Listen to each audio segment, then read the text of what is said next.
안녕하세요. 동부세계 김용필입니다. 제가 요즘 반중정서 탐구해서요. 어제 시간은 3번에 걸쳐서 여러분들에게 방송으로 나눠서 말씀을 드렸습니다. 어떤 분들은 왜 이렇게 반중정서에 이렇게 집착하느냐, 이렇게 또 말씀하시는 분도 있을 것 같습니다. 저는 한국 사회에서 이 반중정서, 우리 중국동포, 조선조통포와 연관되어 있는 그런 문제이기 때문에 중국동포 관련 또 이렇게 활동하는 사람으로서 계속해서 좀 집착 아닌 이 집착을 갖게 되는 것 같습니다. 이미 한국에 나와 있는 중국 동포는 80만 명에 이르고 있습니다. 물론 여기는 한국 국적까지 취득하신 분들이 포함된 숫자이죠. 국내에 체류하고 있는 외국인 전체를 놓고 봤을 때는 한 30% 이 정도 되는 비율이고요. 그리고 한국에 체류하고 있는 중국인들만 따져봤을 때는 거의 한 80% 가까이 되지 않을까 생각합니다. 지난 2월 10일이죠. 인천대에서 열린 이 재외동포 이해와 이 정책 이슈 포럼이 있었습니다. 그때 제가 이 재외동포의 이해와 이 상생 방안 모색이라는 주제로 발표를 했었는데, 근데 이 중국 동포에 대해서 이렇게 저의 이 단상을 발표를 한 바가 있습니다.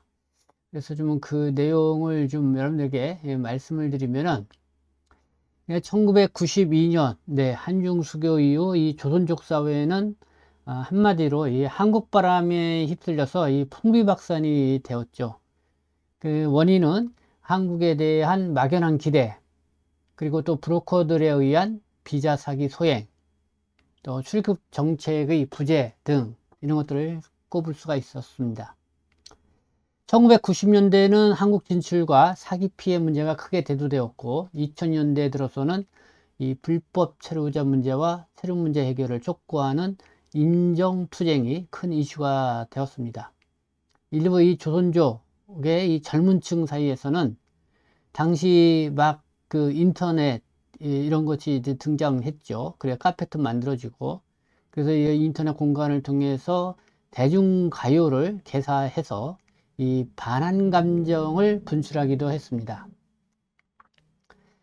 2005년, 2006년 이 대대적인 이 불법 체류자 구제 정책이 시행이 됐죠. 그리고 2007년도에 방문 취업제 시행으로 이 중국 동포 사회는 큰 변화를 맞게 됐습니다.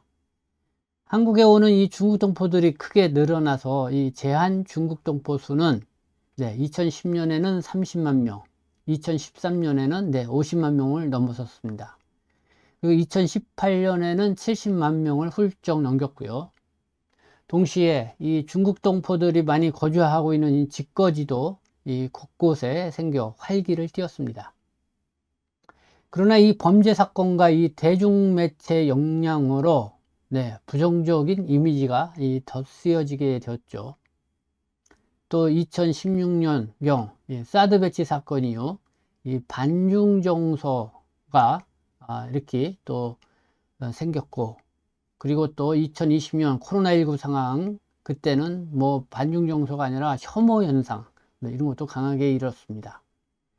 그 2022년 선거철에는 또 건강보험료, 부동산 실업급여, 국민연금 등으로 또 중국인을 낙인 찍혔죠. 그리고 그게 이 북경 동계올림픽이 있었죠. 동계올림픽 때 그 한복 논란 여러분들 다 기억을 하실 겁니다. 이 조선족 동포를 향한 이런 악성 댓글들, 또 유언비어 이런 거에 기록힘이 계속되고 있다. 참 안타까운 일입니다. 게다가 이 중국의 이 소수민족 정책 변화로 이 중국 내에서도 이 조선어, 그러니까 우리의 민족 언어 교육이 흔들리고 있죠.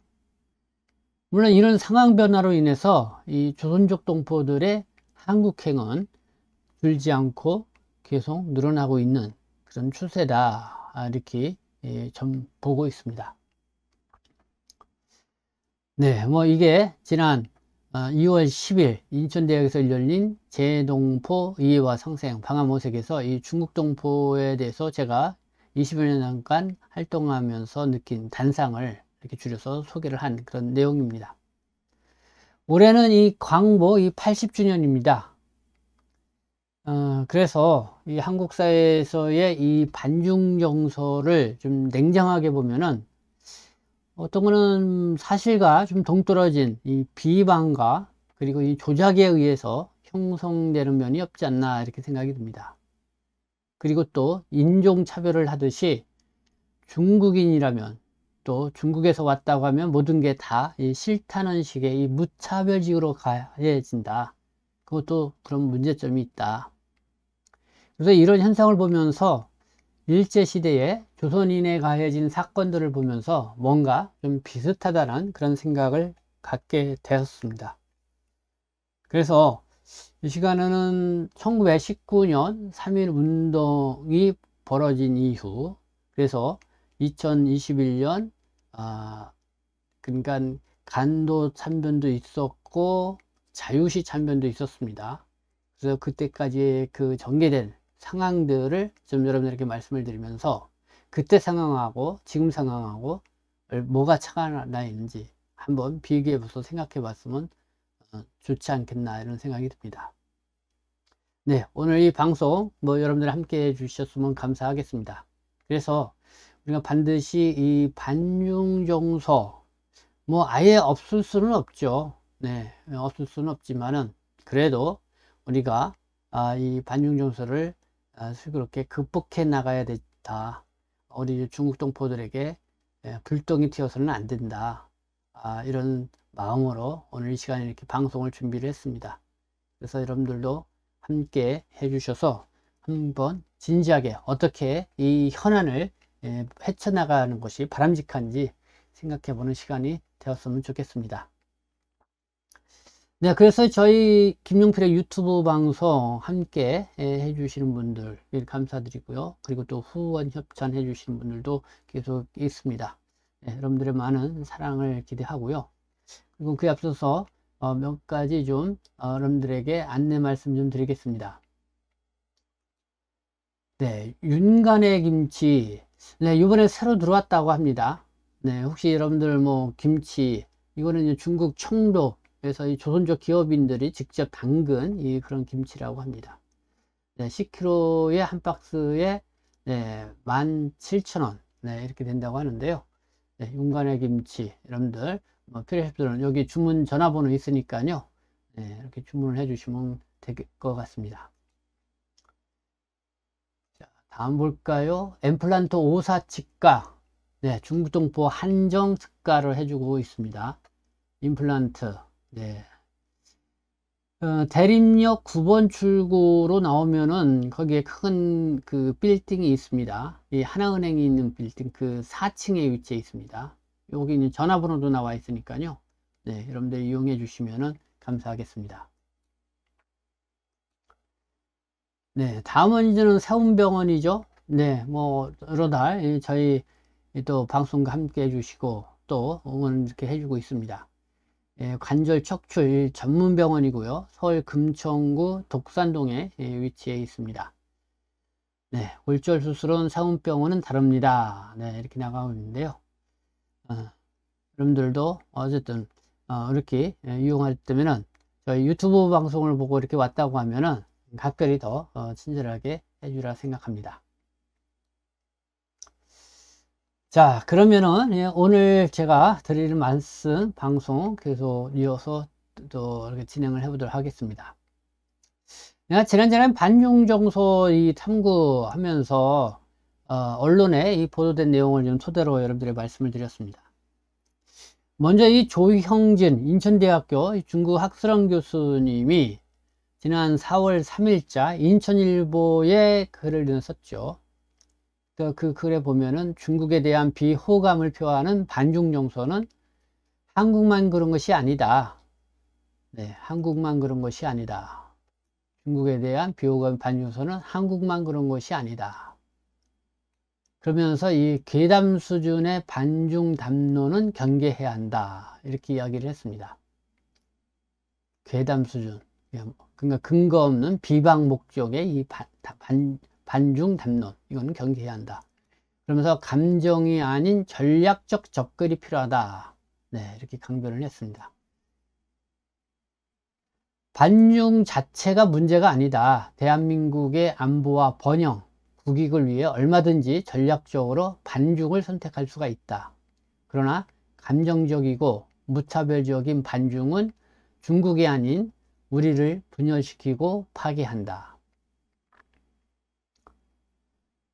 네, 참 의미 있는 말이라고 생각하고요. 우리가 새겨들어야 된다고 생각합니다. 이 반중 자체가 문제는 아니다. 반중 자체, 그럼 뭐 나라마다 그렇죠. 어디 가면 한국이 싫으면은 또 반한 감정 갖고 있는 데도 있을 수도 있고요. 뭐 어느 나라마다 좋아하는 나라도 있고 싫어하는 나라도 있고 다 그렇습니다.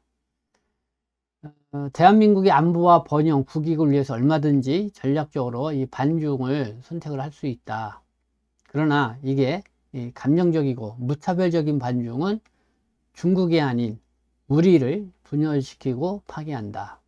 네. 그리고 또 볼까요? 제가 이 국민일보의 이동훈 논설위원 반중정서 과연 누가 자극하는가?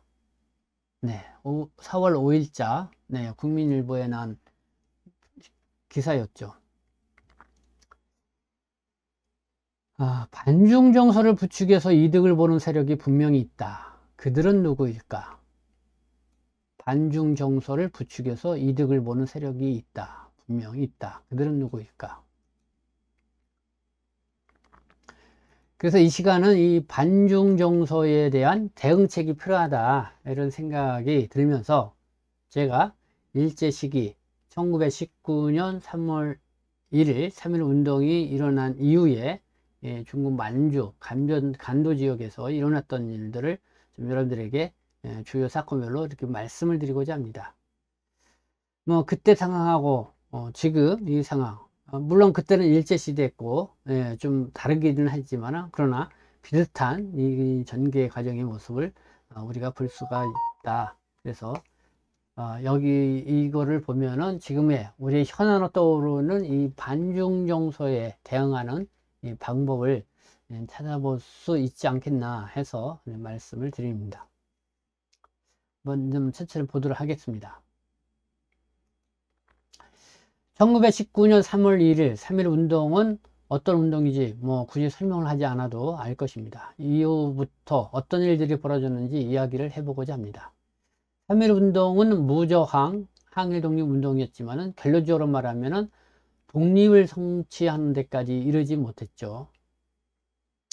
그래서 이 1920년대부터는 무장 항일 독립운동이 본격적으로 전개되기 시작했습니다.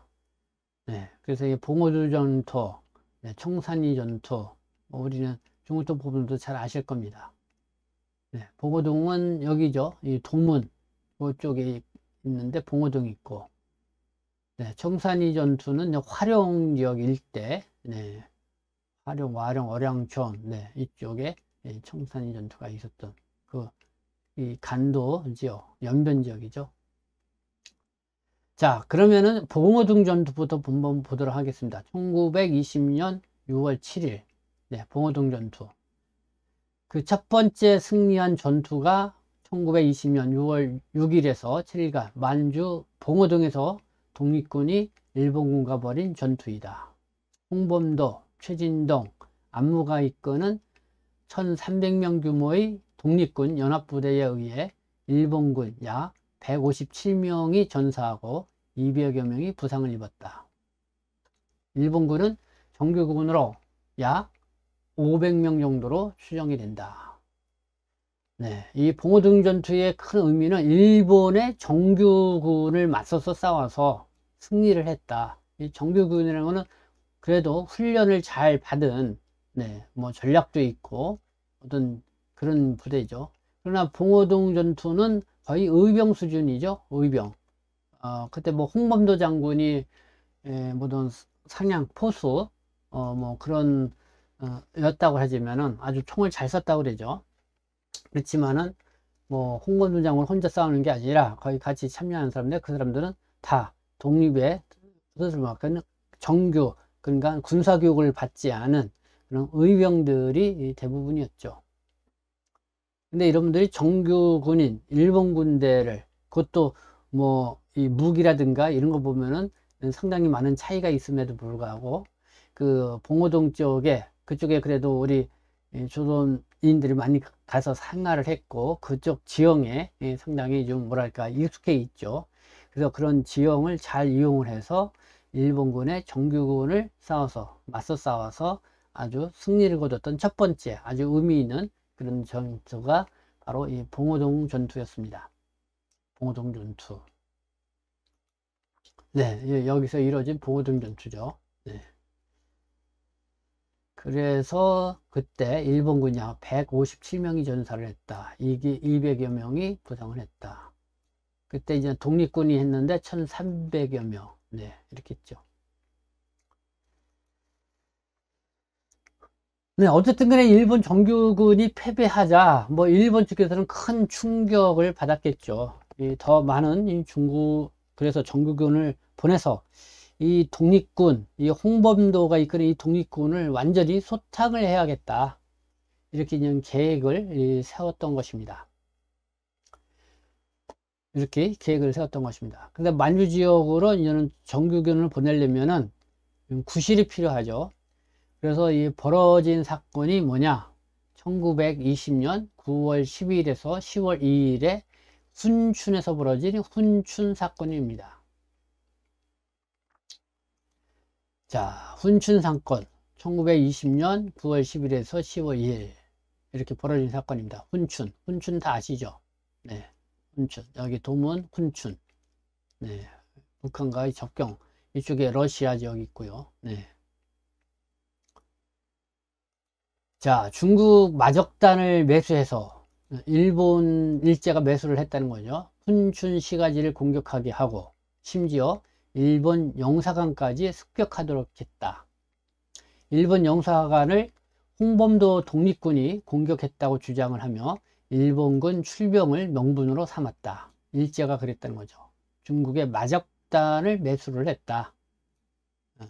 네, 그래서 뭐 돈을 주고 매수를 했는지 뭐 그렇게 했겠죠. 너희들과 훈춘 시가지를 공격하라. 훈춘 시가지는 어떤 곳이었냐? 조선인들이 많이 살던 그런 곳이었습니다.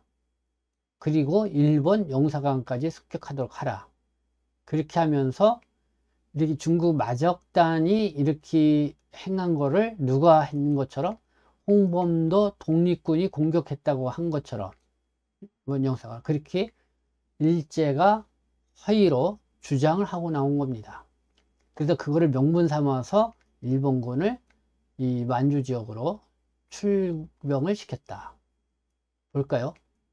일본은 훈춘 사건을 계기로 약 2만 명의 병력을 동원하여 독립군의 거점을 공격하고 수천 명의 한인들을 살해하며 수천여 호의 가옥을 불태우고 또 한인 거주지를 철저히 파괴를 했다.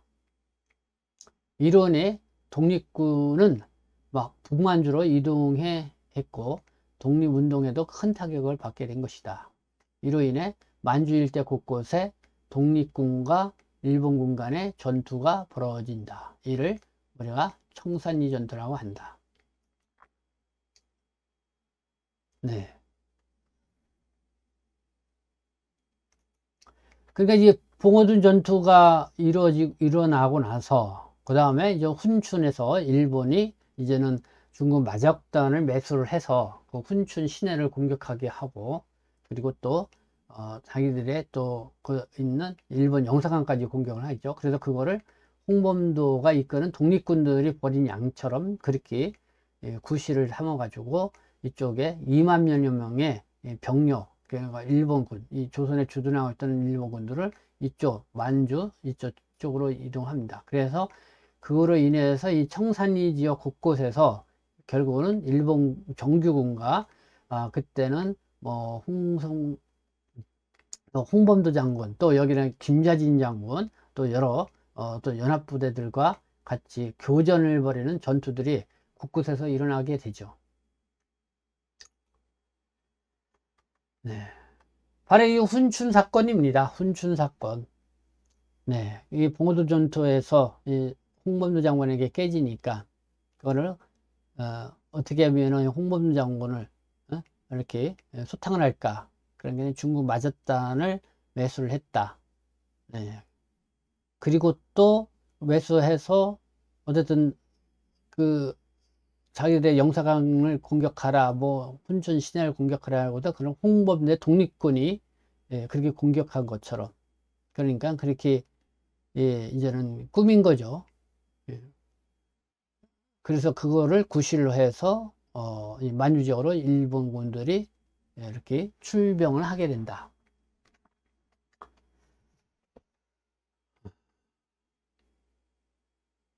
그래서 어쨌든 독립군 운동에 있어서 상당히 타격을 받게 된 겁니다. 자, 1920년 10월 21일에서 볼까요? 20년 청산리 전투가 벌어집니다. 야, 이게 이제는 북러 군전서 옛날 사진이랍니다. 청산리 전투. 청산리 전투는 1920년 10월 21일에서 26일 만주 일대 길림성, 화룡형, 천산리 백운평, 천수평, 완누구 등에서 일본군과 10여 차례 벌인 전투이다. 이 전투는 김대지 장군이 이끄는 국러 북전서군과 홍범도 장군이 이끄는 대한독립군을 중심으로 한 독립군 연합부대가 일본군의 대규모 토벌작전에 맞서서 승리한 전투로 한국 독립운동사에 가장 빛나는 승리 중 하나로 평가받고 있다. 일본군은 약 1200명 정도 사상자를 냈다. 이로 인해 일본은 더욱 분노하게 된다. 그래서 대대적인 보복작전을 펼친 것이다.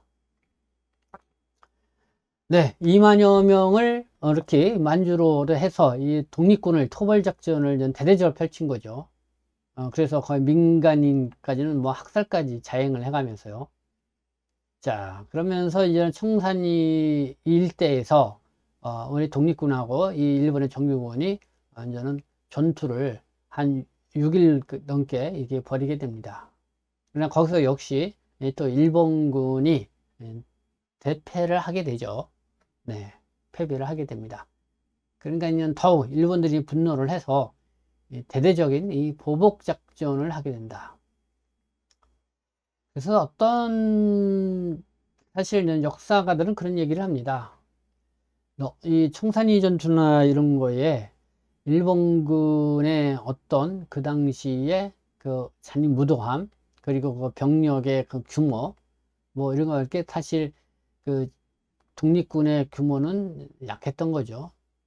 그렇기 때문에 그쪽의 지리적 어떤 그런 거를 미리 잘 알고 있었기 때문에 그런 걸 이용해서 전투의 승리를 거두겠지만 사실은 더 많은 피해들을 그 지역에 살고 있는 조선인들이 받게 됐다. 그러니까 좀 무모한 그런 전쟁을 한 게 아니냐, 뭐 이렇게 좀 폄하해서 이야기하는 그런 분들도 있습니다. 네. 어쨌든 뭐 그 당시에 그렇게 희생한 사람이 많은데, 자, 이 간도사변이 그 얘기를 합니다. 간도사변.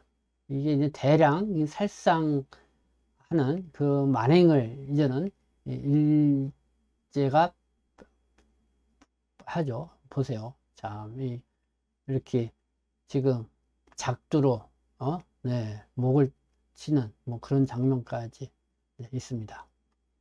1920년 10월에서 1921년 4월까지 약 6개월 동안 이 간도족의 경신참변이 일어납니다. 네. 사진만 봐도 끔찍하네요. 참, 이게 흑백 사진이니까요. 보겠습니다. 1920년 10월부터 1921년 4월까지 일어난 간도사변 또는 경신참변을 들어본 적이 있을 것입니다. 일본군은 간도 지역의 한인마을을 공격하여 수천 명의 조선인을 학살하고 또 가옥을 불태우며 한인사회를 초토화시켰습니다. 간도사변으로 희생된 조선인의 수는 정확히 집계하기는 어렵지만 확인된 희생자의 수만 3,469명 이르는 것으로 알려졌다. 그러나 이 숫자는 확인된 사례에 한정된 것이며 실제 희생자 수는 수만 명에 이를 것으로 추정이 된다. 1920년 만주 지역에는 45만 9,400명 정도가 구제를 했습니다. 이 조선인이 그렇게 거주를 했다는 거예요. 45만 400명요. 그리고 북간도 지역, 네, 연변 지역이죠. 28만 9천 명 정도가 1920년대에 조선인들이 거주를 했죠. 예, 상당히 많이 거주를 한 겁니다. 간도사변은 길림성, 동남부, 연길현가 그 주변이 주요 피해 지역으로 이곳은 많은 조선인이 거주하던 곳이다. 네, 간도차변. 참 잔인무도한 일제의 만행을 볼 수가 있습니다. 그러니까 이렇게 우리가 혹독하니까 너희도 함부로 이렇게 무장 독립 뭐 이런 걸 펼치지 마라. 뭐 그런 경고의 메시지를 이렇게 주기 위한 것인데,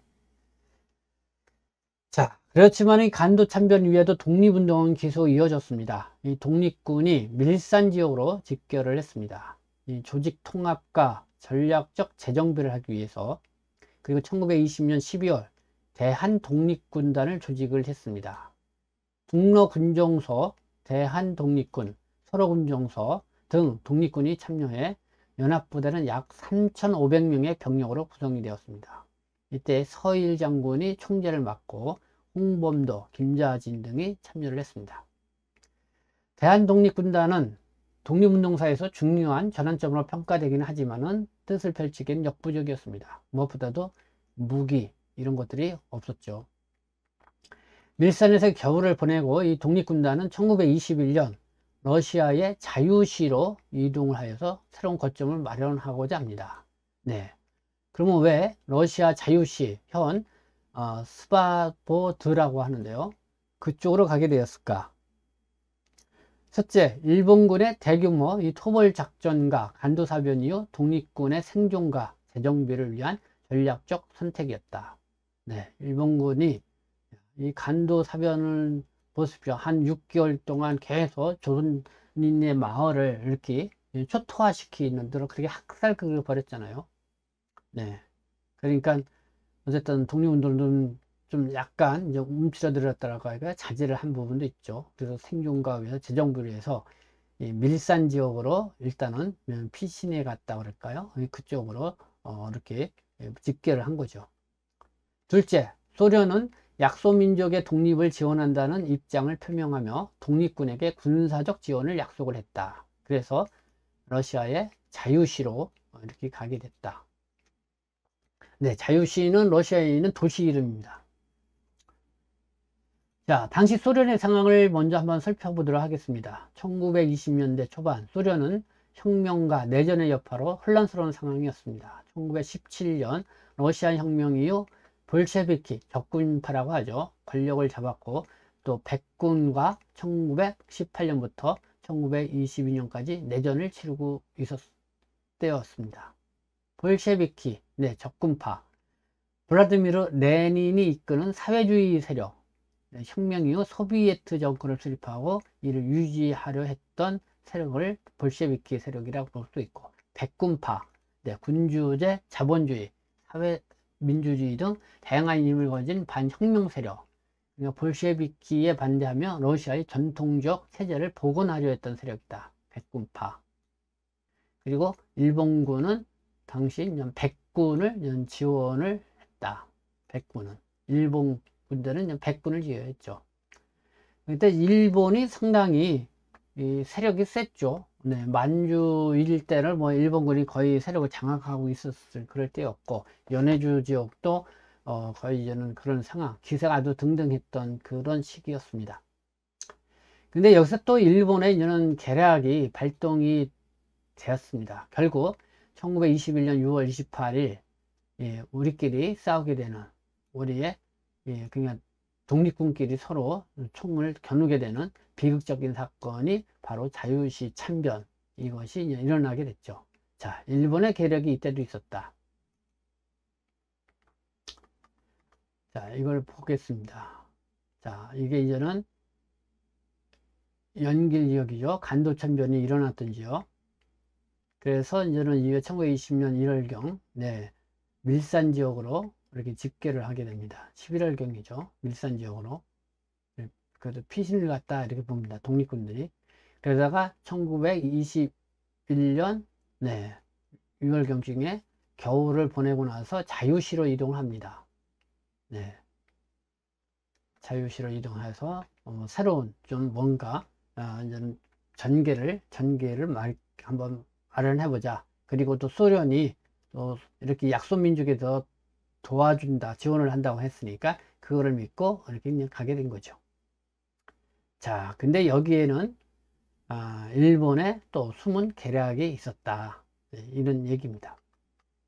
1920년 6월 28일, 네, 자유주의 참변이 일어난 날입니다. 자유주의 참변은 어떤 사건인가? 1921년 러시아령 자유시, 그러니까 스버보드니, 뭐 자유로운 곳이라는 의미라고 합니다. 거기서 일어난 참변이다. 참변이라고 붙인 것은 뜻밖의 당하게 된 끔찍하고 비참한 재앙이라는 의미로 조국의 독립을 위해 뭉쳤던 독립군끼리 총뿌리를 겨누고 싸운 비극이 일어났기 때문에 참변이라고 부르는 것이다. 이 자유시 참변, 이 뒤에도 일본이 있었다. 자, 어떤 일이 있었냐? 일본은 레닌과 이 담판에서 우리가 러시아령에서 철수할 테니 대신 한인 무장 독립군을 무장 해제시켜달라 이렇게 요구하고 나온 겁니다. 이 요구를 받아들인 레닌은 약소민족의 독립을 지원하겠다는 입장을 밝히고 모두 자유시로 모여서 하나로 뭉쳐라 이렇게 주문을 했습니다. 그래서 하나로 뭉치는 모습을 보이면은 지원을 해주겠다. 그래서 이게 지원이 절실했던 이 대한독립군, 네, 이제 밀산에서 이렇게 겨울을 낳고 있는 그 독립군이죠. 그래서 여기에 기대를 갖고 자유시행을 결심을 하게 됩니다. 하지만 레닌이 일본과 이렇게 비밀談判이 있었다는 사실을 까맣게 모르고 있었던 상황이었죠. 그러니까 결국은 일본이 쳐놓은 덫으로 들어가고만 그런 꼴이 된 것입니다. 실제 그랬습니다. 이 자유시에 도착하고 보니까 이 볼셰비키 적군파 먼저 요구한 게 뭐냐면은 소련 공산당을 위해서 싸워달라 이렇게 요구하고 나왔다는 것입니다. 이것으로 대한독립군단은 의견이 분분을 했죠. 근데 이 김자진 장군 같은 경우는 소련 공산당을 믿을 수가 없다 하면서 만주로 돌아왔고요. 그리고 대한독립군이 여기에 대해서는 거절하고 나오자 이를 구실내에서 일본의 요구대로 이 강제 무장 해제를 시키게 됩니다.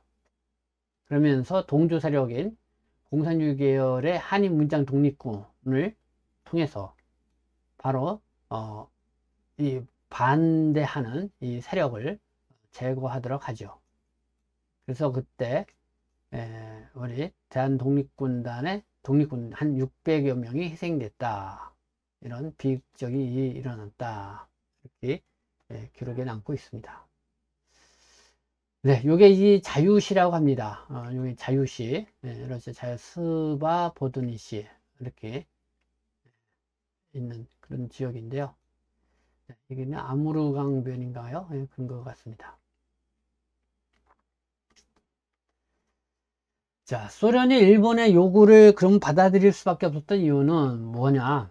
1920년대 초반 소련은 혁명과 내전의 여파로 경제적, 사회적 재건이 시급한 상황이었습니다. 국제적으로 또 고립된 상태였고요. 그래서 일본은 만주 지역에서 강력한 이 군사적 영향력을 행사를 하고 있었고, 그래서 소련은 일본과의 충돌이 자국의 재건과 위기적 목표에 부정적인 영향을 미칠 것을 우려했죠. 그래서 일본은 시베리아에 약 7만 명의 병력을 파견해서 백군을 지원을 하고 있었습니다. 그래서 러시아의 내전의 혼란을 이용해서 만주와 또 극동 지역에서의 영향력을 확대하려고 노력을 그냥 시도를 했던 거죠. 그런 가운데에 바로 레닌하고 바로 일제하고 이렇게 사전 밀당을 해서 우리가 이 러시아의 영에서는 우리 군사를 빼겠다. 대신 우리 대신 너희들이 조선인 한인 독립군단을 무장 해제시켜라. 그러니까 레닌은 그거를 그렇게 하겠다고 약속을 했던 겁니다. 그런 상황에서 바로 우리 약소민족을 도와줄 테니 다 이 자유시로 모여라. 그러면 하나로 뭉치는 거 보면은 우리가 너희들의 독립군을 위해서 지원을 해주겠다. 그렇게 했는데 막상 가보니까 소련 공산당 적군파를 위해서 먼저 싸워달라. 그러니까 여기에 뭐 그렇겠다는 사람도 있고 그러지 않겠다는 사람도 있었던 거죠. 의견이 분분한 가운데에 반발하고, 그러니까 이 무장해제를 저는 시킨 겁니다. 결국은 목적은 일본의 요구를 받아들이기 위해서 무장해제를 시키기 위해서, 그래서 그 빌미로 소련 공산당을 위해서 먼저 싸워달라, 뭐 이렇게 한 거죠. 그러나 그것도 좀 무리한 요구였다는 거죠. 왜냐면은 결국 무장해제를 시키기 위해서 모이게끔 한 것이기 때문에. 네, 뭐 이런 사건이 이래서 결국은 우리 이 독립군 가을이 서로 죽이는 그런 비극이 자유시 참전에서 일어났다. 그 배경에는 이렇게 일본의 어쨌든 계략이 있었다. 네, 이렇게 이제는 뭐랄까요? 뭔가 이 반중 정서와 같이 제가 그러니까 뭔가에 그 서로 이간질 시키고 그리고 또 어쨌든 자기들의 이 목적을 이루기 위해서 이렇게 했던 것들을 이 일제시대 때의 이 단면에서도 이렇게 볼 수 있다. 네, 그런 측면에서 우리가 지금 한국 사회에서 일고 있는 이런 반중 정서도 어쨌든 그런 측면에서도 우리가 한번 깊이 있게 생각을 해보고, 거기에서 우리끼리 서로 분열하고 그리고 또 파괴하는 그런 일이 벌어져서는 안 된다 하는 이런 높아심에 의해서 오늘 이렇게 여러분들에게 방송으로 말씀을 드렸습니다. 네, 지금까지 시청해 주셔서 감사합니다. 저는 동포세신 대표 편집장 김영필이었습니다.